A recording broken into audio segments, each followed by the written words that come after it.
ទូបានដំណើរជាមួយសូមអបអរសាទរបាទសូមជម្រាបលាដល់អ្នកគ្នាណា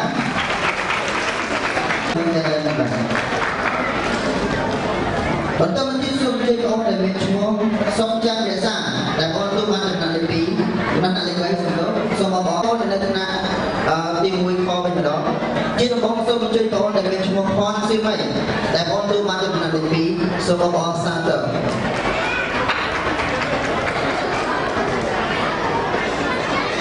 បន្តមកទៀតសូមអញ្ជើញបងដែលមានឈ្មោះលីណេដាលីសដែលបងទូបានដំណើរលេខ3សូមអបអរសាទរ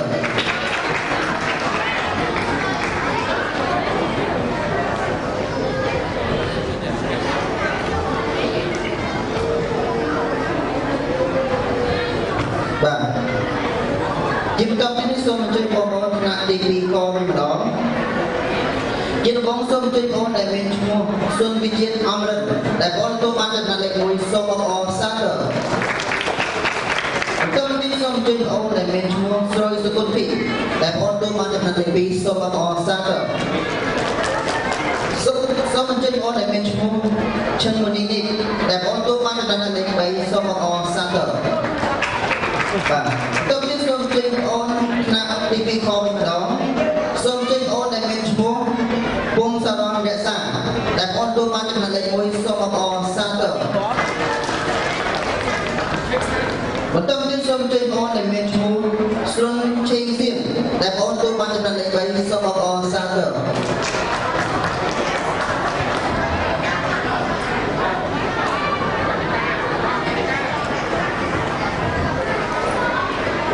បាទបន្តទៀតសូមអញ្ជើញបងដែលមានឈ្មោះឯកជុំកញ្ញាដែលបងទូបានដំណើរលេខ1សូមអបអរសាទរបន្តទៀតសូមអញ្ជើញបងដែលមានឈ្មោះលៀងម៉ៃអ៊ីដែលបងទូបានដំណើរលេខ2សូមអបអរសាទរបាទសូមជំរាបលាដល់បងប្អូនបាទបន្តទៀតសូមអញ្ជើញបងដែលមានឈ្មោះស្រួយសុគន្ធធីដែលបងទូបានដំណើរលេខ3សូមអបអរសាទរសូមអញ្ជើញបងដែលមានឈ្មោះសយអ៊ីយ៉ុងដែលបងទូបានចំណាត់លេខ1សូមអបអរសាទរតំទៀតសូមអញ្ជើញបងដែលមានឈ្មោះលឹមគីត្រុនដែលបងទូបានចំណាត់លេខ2សូមអបអរសាទរសូមអញ្ជើញបងដែលមានឈ្មោះសុកវីរីយ៉ាដែលបងទូបានចំណាត់លេខ3សូមអបអរសាទរ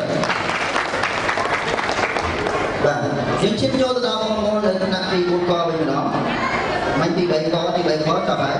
សូមជួយបងដែលមានឈ្មោះវែងសេងវងដែលបងទូបានដំណើរលេខ1សូមអបអរសាទរតើទីសូមជួយបងដែលមានឈ្មោះហងមួយទៀតហងមួយវងដែលបងទូបានដំណើរលេខ2សូមអបអរសាទរតើទីសូមជួយបងដែលមានឈ្មោះទុនចម្រើនដែលបងទូបានដំណើរលេខ3សូមអបអរសាទរបាទសម្រាប់បងថ្នាក់ទី4តទៅម្ដងជាដំបូងសូមជួយបងដែលមានឈ្មោះសុកកុមាររតបុរីដែលបងទូបានដំណើរលេខ1សូមអបអរសាទរបន្តទៀតសូមជួយបងដែលមានឈ្មោះសុករុទ្ធីមេគៀនដែលបងទូបានដំណើរលេខ2សូមអបអរសាទរបាទជិះចូលទៅដល់បងថ្នាក់ទី5តជាដំបូងសូមជួយបងដែលមានឈ្មោះវិសាលសុគន្ធទីភូដែលបងទូបានដំណើរលេខ1សូមអបអរសាទរបន្តទៀតសូមអញ្ជើញបងដែលមានឈ្មោះគឹមសុភាសូនីសាដែលបងទូបានដំណើរលេខ2សូមអបអរសាទរបន្តទៀតសូមអញ្ជើញបងដែលមានឈ្មោះវ៉ាន់រ៉ូសាដែលបងទូបានដំណើរលេខ3សូមអបអរសាទរជិះចូលទៅដល់បងប្អូនថ្នាក់ទី5កវិញម្ដងជាដំបូងសូមអញ្ជើញបងដែលមានឈ្មោះម៉ៅឆៃយ៉ានីដែលបងទូបានដំណើរលេខ1សូមអបអរសាទរបន្តទៀតសូមអញ្ជើញបងដែលមានឈ្មោះជីវលីសូលីដាដែលបងទូបានចំណាត់លេខ2សូមអបអរសាទរបន្តទៀតសូមអញ្ជើញបងដែលមានឈ្មោះបហុកខៀនដែលបងទូបានចំណាត់លេខ3សូមអបអរសាទរ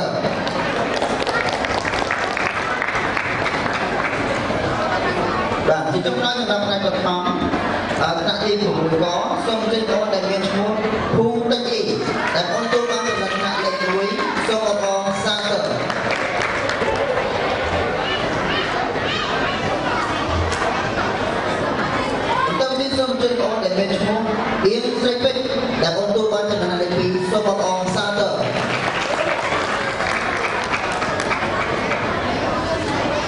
ជាចុងក្រោយសូមអញ្ជើញបងដែលមានឈ្មោះ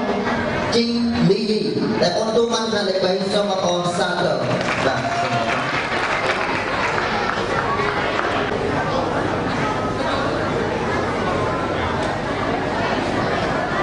បាទជាបន្តសូមគោរពជ័យបងថ្នាក់លេខ1ជាបន្តសូមបងចាន់លីយ៉ាងធាចំណាត់ថ្នាក់លេខ3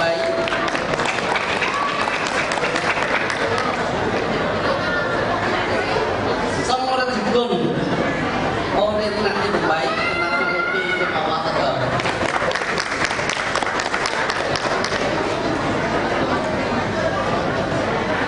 ជាបន្តសូម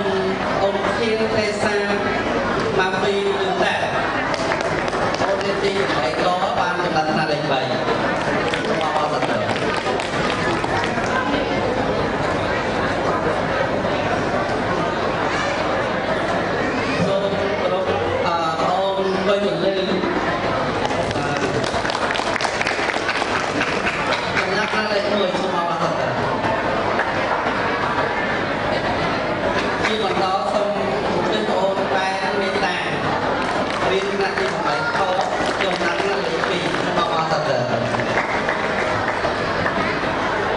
ជាបន្តសូមអញ្ជើញបងប៉ែនករណាចំណាត់ថ្នាក់លេខ3សូមអបអរសាទរ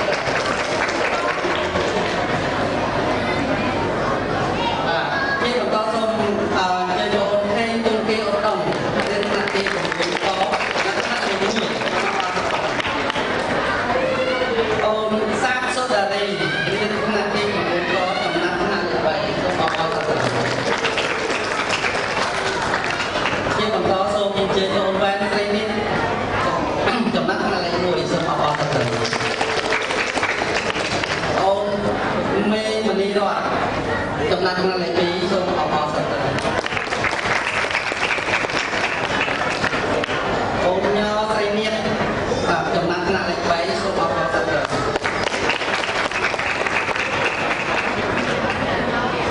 អូនខេងវិង្រេចចំណាត់ថ្នាក់លេខ1សូមអបអរសាទរអូនទៀនបោខេងចំណាត់ថ្នាក់លេខ2សូមអបអរសាទរអូនផំពុទ្ធរតចំណាត់ថ្នាក់លេខ3ខេងពុទ្ធិឧត្តមចំណាត់ថ្នាក់លេខ1សូមអបអរសាទរអូនមេឃរតនាចំណាត់ថ្នាក់លេខ2សូមអបអរសាទរ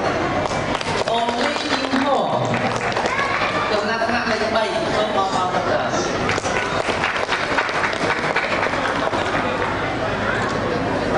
មេលេងស្រីបងបានចំណាត់ថ្នាក់លេខ3សូមអបអរសាទរ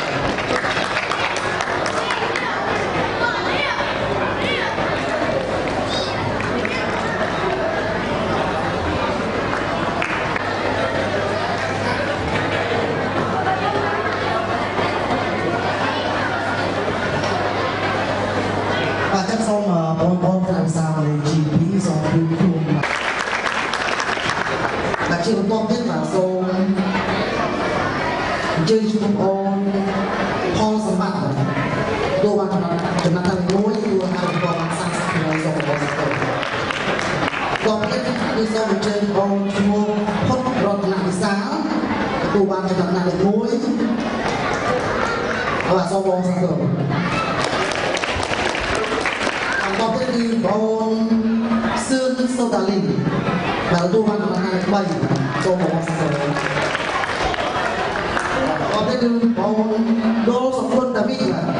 ដែលទូបានចំណាត់ថ្នាក់2សូមបងសាទរអូខេឥឡូវដល់អ្នកបងដែលបានចប់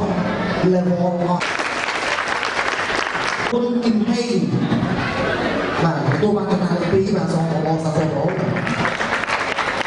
បន្តទៀតគឺអូនឈ្មោះមេកណ្ដាសូមអញ្ជើញលើកណាអូនទូបានចំណាត់ថ្នាក់3បាទសូមបងសាទរបន្តទៀតគឺអូនឈ្មោះលីគៀនអូនទូបានចំណាត់ថ្នាក់1បាទសូមបងសាទរ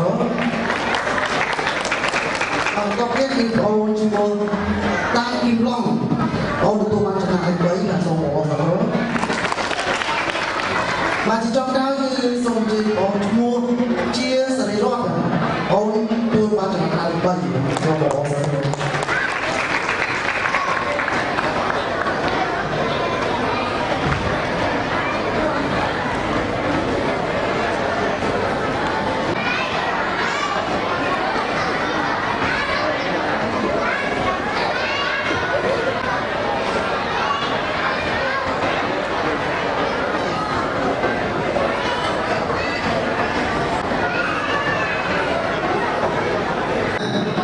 បានចំណាត់លេខ1និងអាហារូបករណ៍ 30% បន្ទាប់ទៀតសូមអញ្ជើញបងដែលមានឈ្មោះសុគន្ធរចនាដែលបងទទួលបានចំណាត់លេខ2និងអាហារូបករណ៍ 20% សូមអបអរសាទរសូមអញ្ជើញបងដែលមានឈ្មោះច័ន្ទសុខរក្សាដែលបងទទួលបានចំណាត់លេខ3និងអាហារូបករណ៍ 10% សូមអបអរសាទរបង30% សូមអបអរសាទរបន្ទាប់ទៀតសូមអញ្ជើញបងដែលមានឈ្មោះម៉ែទីនីដែលបងទទួលបានចំណាត់លេខ2និងអាហារូបករណ៍ 20% សូមអបអរសាទរបន្ទាប់ទៀតសូមអញ្ជើញបងដែលមានឈ្មោះស្រួយសុគន្ធីដែលបងទទួលបានចំណាត់លេខ1និងអាហារូបករណ៍ 30% សូមអបអរសាទរសូមអញ្ជើញបងដែលមានឈ្មោះគូសុមេតាដែលបងទទួលបានចំណាត់លេខ2និងអាហារូបករណ៍ 20% សូមអបអរសាទរសូមអញ្ជើញបងដែលមានឈ្មោះសុនវិចិត្រអមរិតដែលបងទទួលបានចំណាត់លេខ3និងអាហារូបករណ៍ 10% បាទយើងសូមបងប្អូនណាទី1ខវិញម្ដងទី2ខវិញម្ដងទៅបាទជាដំបូងសូមអញ្ជើញបងដែលមានឈ្មោះអេងសុវណ្ណរស្មីដែលបងទទួលបានចំណាត់លេខ1និងអាហារូបករណ៍ 30% បាទសូមអបអរសាទរបន្ទាប់ទៀតសូមអញ្ជើញបងដែលមានឈ្មោះស្រុនឆេងសៀងដែលបងទទួលបានចំណាត់លេខ2និងអាហារូបករណ៍ 20% សូមអបអរសាទរបន្ទាប់ទៀតសូមអញ្ជើញបងដែលមានឈ្មោះភូមិសរណរក្សាដែលបងទទួលបានចំណាត់លេខ3និងអាហារូបករណ៍ 10% សម្រាប់បងអ្នកទី3ក៏សូមអញ្ជើញបងដែលមានឈ្មោះអែកជុំកានិកាដែលបងទទួលបានចំណាត់លេខ1និងអាហារូបករណ៍ 30% សូមអបអរសាទរបន្ទាប់ទៀតសូមអញ្ជើញបងដែលមានឈ្មោះលៀងវៃដែលបងទទួលបានចំណាត់លេខ2និងអាហារូបករណ៍ 20% សូមអបអរសាទរបាទសូមជម្រាបស្វាគមន៍ផងបាទអរគុណបន្ទាប់ទៀតសូមអញ្ជើញបងដែលមានឈ្មោះហើយវៃលីដែលបងទទួលបានចំណាត់លេខ3និងអាហារូបករណ៍ 10% សូមអបអរសាទរបាទជិតចូលដល់បងប្អូនអ្នកទី3ខវិញម្ដងជាដំបូងសូមអញ្ជើញបងដែលមានឈ្មោះសយអ៊ីយ៉ុដែលបងទទួលបានចំណាត់លេខ1និងអាហារូបករណ៍ 30% សូមអបអរសាទរបន្ទាប់ទៀតសូមអញ្ជើញបងដែលមានឈ្មោះសុខវិរិយាដែលបងទទួលបានចំណាត់លេខ2និងអាហារូបករណ៍ 20% សូមអបអរសាទរសូមអញ្ជើញបងដែលមានឈ្មោះទៀងសុចិន្តាដែលបងទទួលបានចំណាត់លេខ3និងអាហារូបករណ៍ 10% សូមអបអរសាទរបាទជិះចូលដល់បងប្អូនអ្នកទី4ក៏វិញម្ដងជាដំបូងសូមអញ្ជើញបងដែលមានឈ្មោះវេងសេងវងដែលបងទទួលបានចំណាត់លេខ1និងអាហារូបករណ៍ 30% សូមអបអរសាទរបាទសូមជម្រាបស្វាគមន៍របស់គ្នាបាទបន្ទាប់ទៀតសូមអញ្ជើញបងដែលមានឈ្មោះឯកសារដែលបងទទួលបានចំណាត់លេខ2និងអាហារូបករណ៍ 20% សូមអបអរសាទរសូមអញ្ជើញបងដែលមានឈ្មោះពុទ្ធច័ន្ទសុភេត្រាដែលបងទទួលបានចំណាត់លេខ3និងអាហារូបករណ៍ 10% សូមអបអរសាទរបាទជិតចូលដល់បងអ្នកទី4ផងម្ដងជាដំបូងសូមអញ្ជើញបងដែលមានឈ្មោះជ័យវរៈដែលបងទទួលបានចំណាត់លេខ1និងអាហារូបករណ៍ 30% សូមអបអរសាទរបាទសូមសម្ដែងតែឯងបាទទៅនេះសូមអញ្ជើញបងដែលមានឈ្មោះផលសុបានវិសុទ្ធដែលបងទទួលបានចំណាត់លេខ3និងអាហារូបករណ៍ 10% សូមអបអរសាទរបាទបន្ទាប់ទៀតសម្រាប់បងប្អូនអ្នកទី5កជាដំបូងសូមអញ្ជើញបងដែលមានឈ្មោះលន់ចាំងជីនីដែលបងទទួលបានចំណាត់លេខ1និងអាហារូបករណ៍ 30% សូមអបអរសាទរបន្ទាប់ទៀតសូមអញ្ជើញបងដែលមានឈ្មោះវិសាលសុគន្ធវិពុលដែលបងទទួលបានចំណាត់លេខ2និងអាហារូបករណ៍ 20% សូមអបអរសាទរសូមអញ្ជើញបងដែលមានឈ្មោះសំច័ន្ទមករាដែលបងទទួលបានចំណាត់លេខ3និងអាហារូបករណ៍ 10% សូមអបអរសាទរសូមអញ្ជើញបងដែលមានឈ្មោះស៊ុំស៊ូនវណ្ណៈដែលបងទទួលបានចំណាត់លេខ1និងអាហារូបករណ៍ 30% សូមអបអរសាទរសូមអញ្ជើញបងដែលមានឈ្មោះម៉ៅឆៃយ៉ានីដែលបងទទួលបានចំណាត់លេខ2និងអាហារូបករណ៍ 20% សូមអបអរសាទរបន្តមកទៀតសូមអញ្ជើញបងដែលមានឈ្មោះពងមកគៀបដែលបងទទួលបានចំណាត់លេខ3និងអាហារូបករណ៍ 10% សូមអបអរសាទរជាចុងក្រោយសម្រាប់ផ្នែកបឋមសូមអញ្ជើញបងឈ ឈ្មោះភូតជីបាទតែបងទូបានដំណាក់ថ្នាក់លេខ1សុខដល់ហៅប30%សូមអបអរសាទរបន្តមកនេះសូមជូនបងដែលមានឈ្មោះលីមនីរ៉ាដែលបងទូបានដំណាក់លេខ2និងហៅប20%សូមអបអរសាទរសូមអញ្ជើញបងដែលមានឈ្មោះអៀងស្រីពេជ្រដែលបងទូបានដំណាក់លេខ3និងហៅប10%សូមអបអរសាទរបាទសូមលេខ1ជាបន្តសូមអញ្ជើញបងផ្នែកមធ្យមសិក្សាដែលទទួលពីភាសាខ្មែរសូមអ៊ីឡៃសឹងអូនអ្នកណាទី7កចំណាក់ថ្នាក់លេខ1នឹងទទួលបានអាហារូបករណ៍30%សូមអបអរសាទរតាំងគំសឹងអូនអ្នកណាទី7កចំណាក់ថ្នាក់លេខ2ទទួលបានអាហារូបករណ៍20%សូមអបអរសាទរជាបន្តសូមអញ្ជើញបងអូនសុខសុភវិសាអូនអ្នកណាទី7កចំណាក់ថ្នាក់លេខ3បានទទួលអាហារូបករណ៍10%សូមអបអរសាទរទី4គួយមួយលីអូនរៀននៅថ្នាក់ទី7ខចំណាត់ថ្នាក់លេខ1ទទួលបានអាហារូបករណ៍30%សូមអបអរសាទរឆៃឡុងអូនរៀនថ្នាក់ទី7ខចំណាត់ថ្នាក់លេខ2ទទួលបានអាហារូបករណ៍20%សូមអបអរសាទរ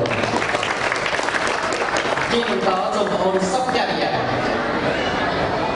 រៀនថ្នាក់ទី7ខចំណាត់ថ្នាក់លេខ3ទទួលបានអាហារូបករណ៍10%សូមអបអរសាទរថ្នាក់ទី8កអូនជាសុសនាថ្នាក់ចំណាត់ថ្នាក់លេខ1ទទួលបានអាហារូបករណ៍30%សូមអបអរជាបន្តសូមអបអរធានទេសាណាពីយូតាអូនជាថ្នាក់ទី8កចំណាត់ថ្នាក់លេខ2ទទួលអាហារូបករណ៍20%អបអរសូមរំធីគុណ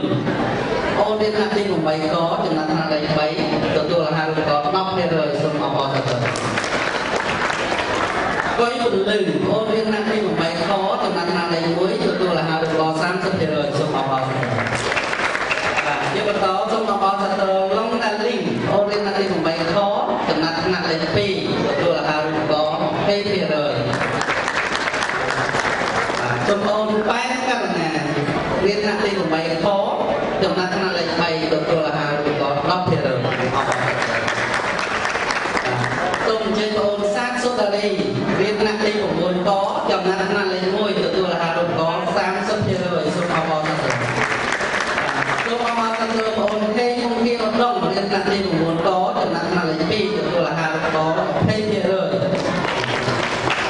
អូនខុនយិនសកលរៀនថ្នាក់ទី9ក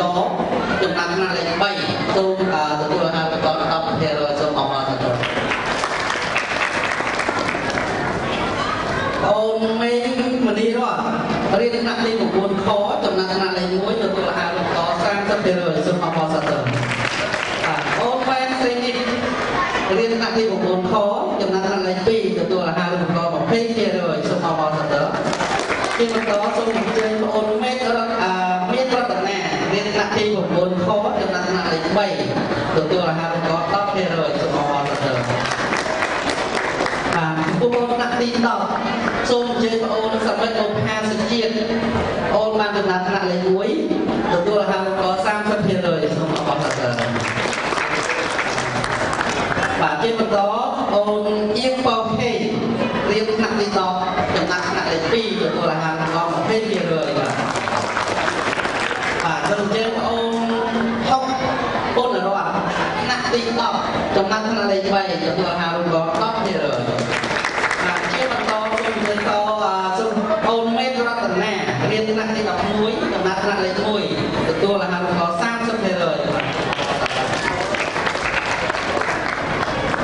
ហេងពុទ្ធិឧត្តមថ្នាក់ទី11ចំណាត់ថ្នាក់លេខ2បាន20%បាទអាហារូបករណ៍សូមអបអរសាទររីគីមផថ្នាក់ទី11កចំណាត់ថ្នាក់លេខ3ទទួលអាហារូបករណ៍10%សូមអបអរសាទរ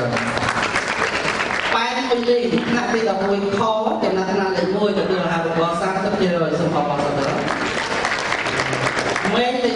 3ចំណាត់ថ្នាក់លេខ3ទទួលអាហារូបករណ៍10%សូមអបអរសាទរជាបន្តសូមអបអរសាទរបងញៀនណាតាលិចរៀនថ្នាក់ទី12ចំណាត់ថ្នាក់លេខ1សូមអបអរសាទរ Lynn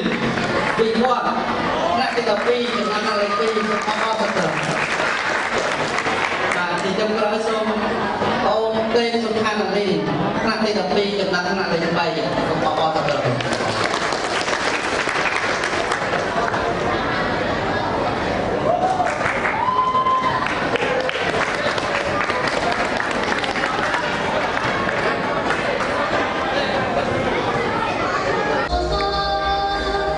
I'm but a small tree, the fragrance of a flower in the unpolluted air. I am but a small tree,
12របស់សាលាអន្តរជាតិ IEL ដែលបានបង្កើតឡើងក្នុងអត្ថន័យចង់អបអរសាទរនិងលើកទឹកចិត្តដល់បងប្អូនរួមទាំងសិស្សច្បងក៏ដូចជានាងខ្ញុំដែលជាសិស្សថ្នាក់ទី12ដែលត្រូវប្រឡងយកសញ្ញាបត្រទុតិយភូមិ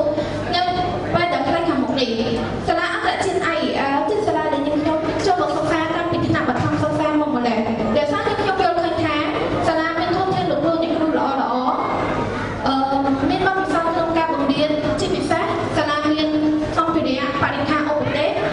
សម្រាប់ការសិក្សាទំនើបនិងសម្បូរបែបជាមួយគ្នានេះដែរសាលាក៏មានបរិស្ថានទាំងនៅក្នុងថ្នាក់ក៏ដូចជានៅក្នុងសាលាគឺស្អាតហើយប្រកបដោយផាសុកភាពលើសពីនេះទៅទៀតលោកគ្រូអ្នកគ្រូគណៈគ្រប់គ្រងសាលាលោកនាយកលោកស្រីនីយិកាមានប្រកបដោយសិលធម៌គុណធម៌ស្រឡាញ់រាប់អាននិងយកចិត្តទុកដាក់លើសិស្សទាំងអស់លើកូនបង្កើតរបស់គាត់មិនតែប៉ុណ្ណោះលោកគ្រូអ្នកគ្រូបានចែករំលែកតាមបទពិសោធន៍និងចំណេះដឹងជាច្រើនជូនដល់សិស្សគ្រប់រូបដើម្បីបង្ហាញផ្លូវដ៏ល្អសម្រាប់ពួកគាត់ជាពិសេសកន្លងមកសាលាអន្តរជាតិ IEL ទទួលបាននូវភាពជោគជ័យជាទីមោទនៈទាំងប្រព័ន្ធអប់រំនិងស្នាដៃនៃការបង្រៀនផ្សេងៗអង្គភាពទាំងមូលជាទីគោរពថ្ងៃនេះយើងទាំងអស់គ្នាបានបញ្ចប់ថ្នាក់សិក្សាទុតិយភូមិទី12ប្រកបដោយអារម្មណ៍រំភើបសប្បាយរីករាយមានមោទនភាពលឿនលំនិងភាពស្រណោះអាឡោអាឡៃជាមួយនឹងមិត្តភក្តិទាំងអស់ដែលធ្លាប់តែសិក្សាជាមួយគ្នាម្យ៉ាងវិញទៀតខ្ញុំសូមអរគុណដល់លោកគ្រូអ្នកគ្រូយ៉ាងជ្រាលជ្រៅចំពោះការបង្ហាត់បង្រៀនរបស់ពួកគាត់តាំងពីពួកយើងខ្ញុំនៅតាំងពីតូចក្រូចឆ្មារហូតមកដល់ពេលនេះយើងខ្ញុំគ្រប់គ្រងនិងចង់ចាំគុណរបស់លោកគ្រូអ្នកគ្រូមិនភ្លេចឡើយហើយខ្ញុំក៏សូមថ្លែងអំណរគុណដល់គណៈគ្រប់គ្រងសាលាពួករបស់សាលាដែលបានជួយសម្របសម្រួលឲ្យការសិក្សារបស់យើងខ្ញុំបានប្រកបដោយរលូនល្អជាមួយគ្នានេះដែរនាងខ្ញុំសូមយកវេទិកានេះដើម្បីសម្ដែងនូវកតញ្ញូតាធម៌ដល់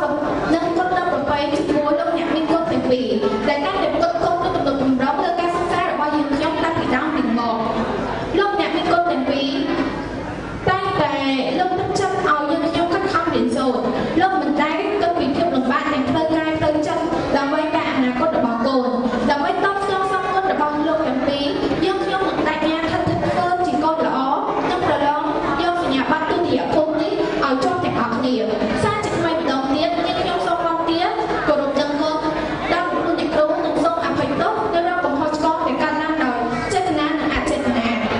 ជាចុងបញ្ចប់យើងខ្ញុំសូមប្រសិទ្ធពរជ័យសិរីមង្គលពីបរិសុទ្ធមហាប្រសើរជូនចំពោះលោកនាយកលោកស្រីនីយិកាអ្នកគ្រប់គ្រងសាលាមេត្តាបិតាអាណាព្យាបាលសិស្សព្រមទាំងថ្នាក់ដឹកនាំរបស់សាលាទាំងអស់ឲ្យទទួលសេចក្តីសុខចម្រើនរុងរឿងបណ្ដុះបណ្ដាលសិស្សប្អូនជំនាន់ក្រោយឲ្យទទួលលទ្ធផលល្អ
បាទសូមអរគុណអូនណាទី12នេះ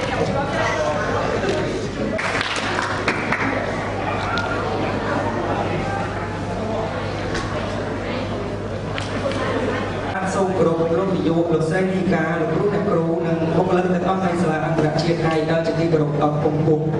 សូមគោរពលោកស្រីដែលជាជាកម្មបានសូមកោតសរសើរដល់ស្មោះចំពោះវឌ្ឍនភាពរបស់សាលាអន្តរជាតិ AEL ដែលកន្លងមកទទួលបាននូវសមិទ្ធផលល្អៗជាច្រើនទាំងប្រព័ន្ធអប់រំនិងប្រព័ន្ធគ្រប់គ្រងផ្សេងៗទន្ទឹមនឹងនេះក៏ជិតដល់ពេលវេលាដែលបងប្អូនថ្នាក់ទី12ទាំងអស់ត្រូវប្រឡងយកសញ្ញាបត្រមធ្យមសិក្សាទុតិយភូមិដែលប្រព្រឹត្តនៅថ្ងៃទី21 សីហាខាងមុខដូចនេះចូលបងប្អូនចងចាំថារយៈពេល2ថ្ងៃនៃការប្រឡងរបស់បងប្អូននាពេលខាងមុខវាជាគុណតម្លៃដ៏មហាធំធេងសម្រាប់12ឆ្នាំកន្លងមកនេះហើយក៏ត្រូវចាំដែរថាមានការជោគជ័យណាដែលបានមកដោយមានការខិតខំនោះឡើយគ្រប់យ៉ាងគឺកើតចេញពីការតស៊ូព្យាយាមនិងការលះបង់សូមបងប្អូនទាំងអស់កុំបោះសង្ឃឹមអ្វីពិតដែលជិតដល់ថ្ងៃក៏ពិតមែនតែទំនុកចិត្តត្រូវតែមានជាដរាបជាពិសេសត្រូវយកទឹកទុកដាក់បំពេញចន្លោះខ្វះខាតបន្ថែមដោយពាក្យចាស់លោកពោលថាអភូតហេតុនឹងអាចកើតមានរូបពេលដែលយើងមានភាពជឿជាក់ដូចនេះត្រូវរក្សាឲ្យបាននៅទំនុកចិត្តលើខ្លួនឯងចំណុចសំខាន់ដើម្បីទប់ស្កាត់អារម្មណ៍ចូលច្របល់នៅពេលជិតប្រឡងគឺការកំណត់កាលវិភាគរំលឹកមេរៀនឲ្យបានច្បាស់លាស់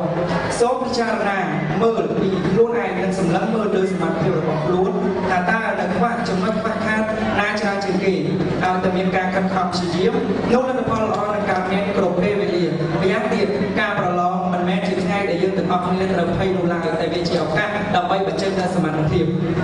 បងប្អូនសាកគិតទៅមើលថាតើក្មេងៗប៉ុន្មានអ្នកមនុស្សប៉ុន្មានអ្នកដែលចង់រៀនសូត្រឲ្យបានខ្ពង់ខ្ពស់ដូចជាបងនាពេលនេះប៉ុន្តែពួកគេមានថវិកាគ្រប់គ្រាន់សម្រាប់អនាគតរបស់ពួកគេនោះឡើយជាពិសេសកត្តាជីវភាពរស់នៅដែលតម្រូវឲ្យអ្នកខ្លះរស់នៅក្នុងភាពលំខ្លាំងដែលមានតែជីវិតដែលមិនមានភាពបានមនុស្សពីការផ្នែកមើលអ្វីមិនឃើញផ្ទុយមកវិញបងប្អូនពិតជាមានសំណាងដ៏មហិមាដែលមានលោកគ្រូអ្នកគ្រូដ៏ល្អគ្រូសាស្ត្រដ៏ល្អដែលធ្វើឲ្យបងប្អូនមានគ្រប់យ៉ាងរហូត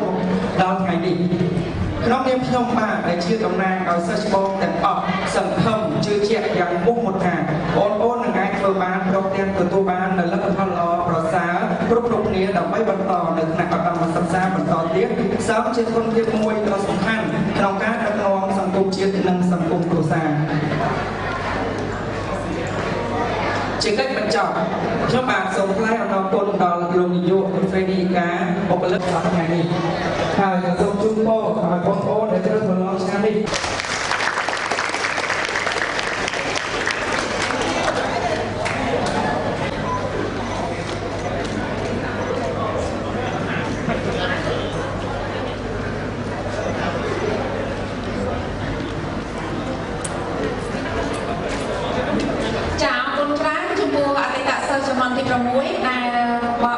បានអញ្ជើញឡើងខាងលើហើយដល់ជាបេក្ខជូនដល់លោកនាយកក៏ដូចជាលោកស្រីចា៎ហើយនេះខ្ញុំសូមគោរពអញ្ជើញសិស្សថ្នាក់ទី12ចំនួនទី7សូមអញ្ជើញឡើងលើវេទិកាទាំងអស់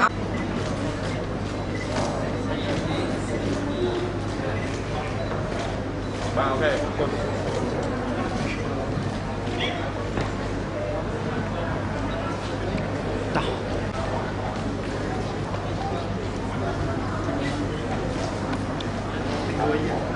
ចា៎នេះខ្ញុំសូមអរគុណច្រើន7ដែលថតរូបជាអនុស្សាវរីយ៍ជាមួយនឹងលោកនាយកនិងលោកស្រីហើយជា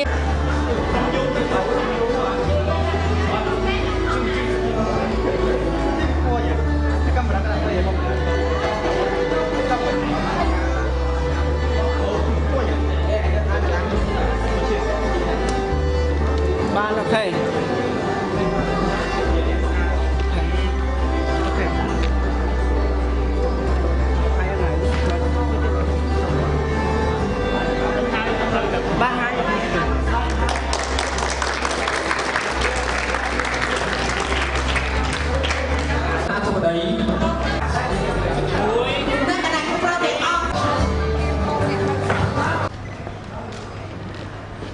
សូមស្វាគមន៍